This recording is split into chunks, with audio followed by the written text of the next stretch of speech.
Дорогие друзья, всем привет! Сегодня я хочу прочитать с вами небольшой кусочек Библии, 2 стиха, которые меня всегда утешают, когда мне, не очень хорошо.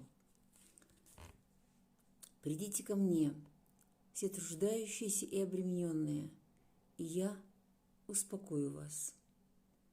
Возьмите иго мое на себя и научитесь от меня, ибо я кроток и смирен сердцем, и найдете покой душам вашим.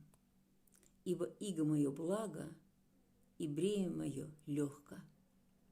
Дорогие мои, Иисус стучит в ваше сердце прямо сейчас. Откройте Ему свое сердце и свою жизнь. Всего доброго, благословляю. Аминь.